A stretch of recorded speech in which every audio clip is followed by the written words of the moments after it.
আসসালামু আলাইকুম সুপ্রিয় অষ্টম শ্রেণীর শিক্ষার্থীরা।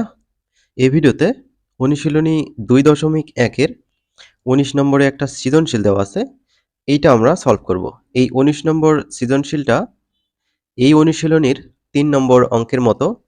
তোমরা পূর্বের ভিডিওগুলো দেখে না থাকলে দেখে নিবা। ডেসক্রিপশন বক্সে লিঙ্ক দেওয়া আছে। এখানে বলা হয়েছে একজন ফল ব্যবসায়ী যশোর থেকে ৩৬ টাকায় ১২টি দরে অর্থাৎ ১২টার দাম ৩৬ এরকম কিছু সংখ্যক এবং কুষ্টিয়া থেকে ৩৬ টাকায় ১৮টি দরে সমান সংখ্যক কলা খরিদ করল। অর্থাৎ এখানে যশোর থেকে ১২টি দরে ৩৬ টাকায় অর্থাৎ ১২টির দাম ৩৬ টাকা, আবার কুষ্টিয়া থেকে কিছু কলা কিনছে ১৮টির দাম ৩৬ টাকা। ব্যবসায়ীর বিক্রয় কর্মী অর্থাৎ যে হচ্ছে ব্যবসায়ী তার বিক্রয় কর্মী থাকে, সেই বিক্রয় কর্মী কি করছে আবার ৩৬ টাকায় ১৫টি দরে তা বিক্রয় করেন। অর্থাৎ ওই যশোর থেকে আনা কলা এবং কুষ্টিয়া থেকে আনা কলা সব একসাথে ১৫ টাকায় ৩৬টি এরকম করে বিক্রয় করছে। এখন ক নম্বর প্রশ্ন হচ্ছে ব্যবসায়ী যশোর থেকে প্রতি ১০০ কলা কি দরে ক্রয় করেছিলেন। তো এখানে ১২টির দাম ৩৬ টাকা হলে একটির দাম বের করব, তারপর ১০০টির দাম বের করব। এখানে প্রতি ১০০ কলার দাম বের করতে বলা হচ্ছে, অর্থাৎ এখানে ক্রয় কত টাকা দিয়ে করছিল সেটা বের করতে হবে। শিক্ষার্থীরা এখানে খেয়াল করো ১৯-এর ক নম্বর, ১২টি কলার দাম হচ্ছে ৩৬ টাকা, তাহলে একটি কলার দাম কম হবে। তো একের ওপরে যে জিনিসটা থাকবে সেটা এই যে এর নিচে এসে ভাগ হবে, অর্থাৎ ৩৬/১২। আমাদের এখানে বলা ছিল প্রতি ১০০ কলা কি দরে ক্রয় করেছিল। তো আমরা ১০০টি কলার দাম বের করব। একটি কলার দাম কম, তো ১০০টি কলার দাম বেশি হবে। তো বেশি হলে কি হয়? গুণ হয়। তো এই ১০০ ওপরে যেয়ে গুণ হলো ৩৬/১২, এটা যা ছিল তাই, তার সাথে ওপরে যেয়ে এই ১০০ গুণ হলো।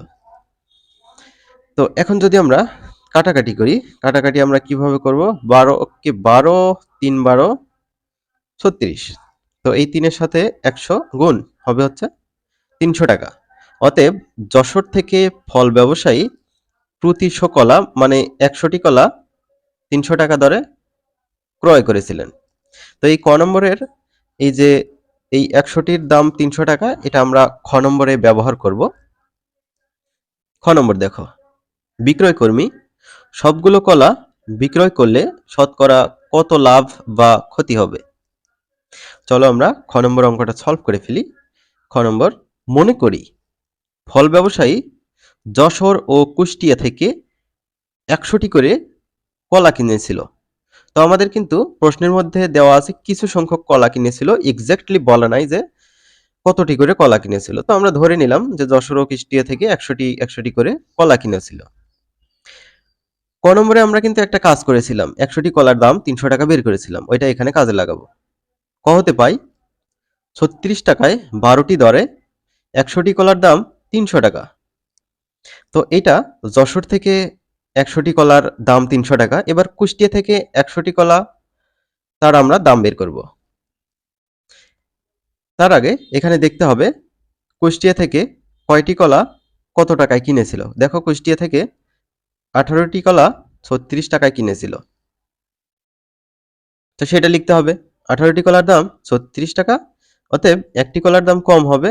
সো এই একের উপরের জিনিসটা এসে ৩৬-এর নিচে ভাগ হয়ে যাবে। এবার ১০০টি কলার দাম বের করব। তো ১০০ উপরে যেয়ে গুণ হবে। তো ১৮ দিয়ে ৩৬কে কাটলে ২ হবে। এই ২ দিয়ে ১০০কে গুণ করো, ১০০ দুগুণে ২০০ টাকা। অতএব ৩৬ টাকায় ১৮টি দরে ১০০টি কলার দাম ২০০ টাকা। তো এখন আমরা বুঝতে পারলাম যে ব্যবসায়ী কুষ্টিয়া ও যশোর থেকে মোট ২০০টি কলা ক্রয় করল। সুতরাং ১০০ প্লাস ১০০ অর্থাৎ ২০০টি কলার ক্রয় মূল্য কত হবে? এই যে দেখো কুষ্টিয়া থেকে ১০০টি কলা কিনছে ৩০০ টাকা দিয়ে, আবার যশোর থেকে ১০০টি কলা কিনছে ৩০০ টাকা দিয়ে, আবার কুষ্টিয়া থেকে ১০০টি কলা কিনছে ২০০ টাকা দিয়ে। তো ১০০ প্লাস ১০০ ২০০ করছি। তো তো এখানে এই যে 300 প্লাস 200 এটা করতে হবে, 300 প্লাস 200 অর্থাৎ 500 টাকা। তাহলে ব্যবসায়ী 200টি কলা ক্রয় করছে 500 টাকা দিয়ে। এবার আরেকটা জিনিস দেখো, এই যে ব্যবসায়ীর বিক্রয় কর্মী সে কি করছে, 36 টাকায় 15টি দরে বিক্রয় করেছে। তো লাভ ক্ষতি বের করতে গেলে তো এইটা নিয়ে আমাদের কাজ করা উচিত।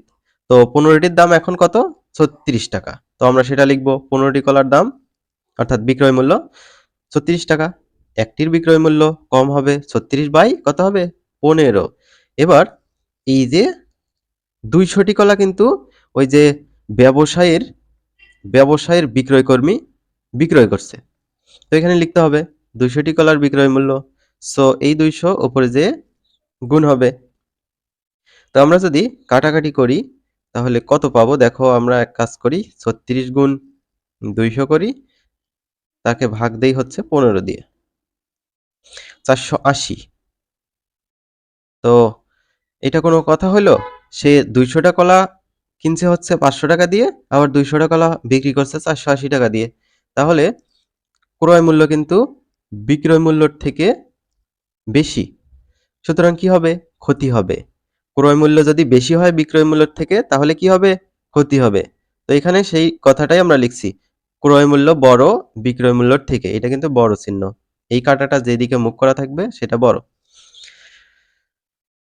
তো ক্ষতির পরিমাণটা কত, এই যে ক্রয় মূল্য 500 আর বিক্রয় মূল্য হচ্ছে 480, তো ক্ষতির পরিমাণটা বের করতে গেলে ক্রয় মূল্য থেকে বিক্রয় মূল্যটা বিয়োগ করতে হবে। তো 20 টাকা পেলাম।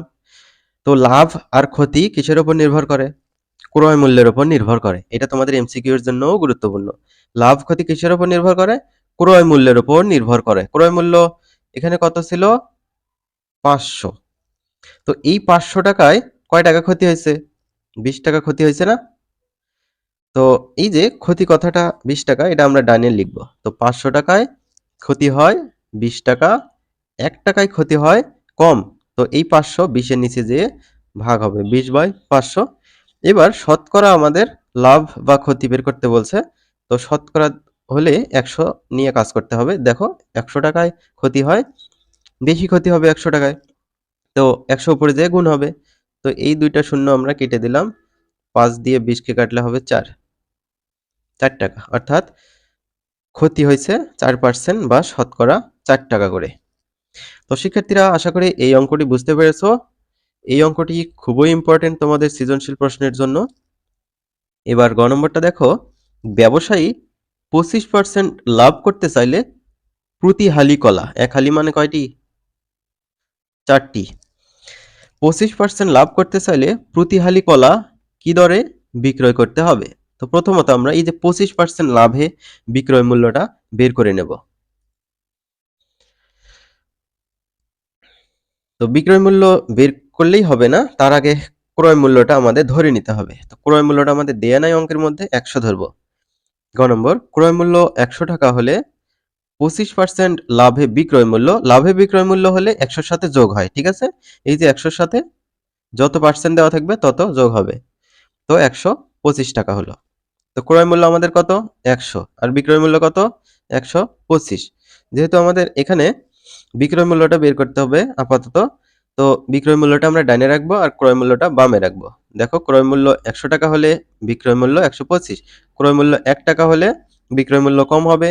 তো একের উপরের জিনিসটা এই যে এইখানে যেটা থাকবে তার নিচে এসে ভাগ হয়ে যাবে। এবার ক্রয় মূল্য কিন্তু 500 টাকা ছিল, এইখানে মনে আছে কি তোমাদের, কুষ্টিয়া এবং যশোর দুই জায়গা থেকে 100 প্লাস 100 200টি কলার ক্রয় করছে 500 টাকা দিয়ে, সেই 500 আমাদের এখানে কাজে লাগাইতে হবে। তো এই 500 এখানে আমরা লিখলাম, লেখার পর এটা যেহেতু একে কম হয়েছে এখানে, তো 500তে বেশি হবে, বেশি হলে গুণ হবে। তো 125 বাই 100, তার সাথে ওপরে যে 500 গুণ হলো। তো এই দুইটা শূন্য কেটে দিলাম, 5 এর সাথে 125 যদি গুণ করি তাহলে হবে 625 টাকা। তো আমাদের এই যে এক হালির কথা কিন্তু বলা হয়েছিল এখানে, এক হালি মানে 4টি। তো এক হালি সমান 4টি, সেটা লিখে নিলাম। অর্থাৎ 200টি কলার দাম 625 টাকা। 200টি কলা, ওই যে যশোর থেকে 100টি আর কুষ্টিয়া থেকে 100টি, তো 200টি কলার দাম হচ্ছে 625 টাকা। একটি কলার দাম কম হবে 625/200। এবার এই যে এক হালি বা 4টি কলার দাম একটু বেশি হবে, তাই না? তো বেশি হলে গুণ হয়। গুণ কোথায় হয়? উপরে হয়। তো এখন আমরা একটা কাজ করতে পারি, সেটা হচ্ছে একটু উপরে আছে হচ্ছে 625, তার সাথে গুণ করব 4, ভাগ করব হচ্ছে 200 দিয়ে, 12.5 আসবে। 12.5%, 12.5 যেই কথা, 12.1/2 এটা একই কথা। তোমরা চাইলে 12.5 টাকাও এখানে দিতে পারো, কোনো সমস্যা নেই। অতএব ব্যবসায়ী 25% লাভ করতে চাইলে প্রতি হালি কলা 12.5 টাকা করে বিক্রয় করতে হবে। আমরা পরবর্তীতে যে অঙ্কটি রয়েছে, এই লাস্ট অঙ্ক, এইটা আলোচনা করব ইনশাল্লাহ।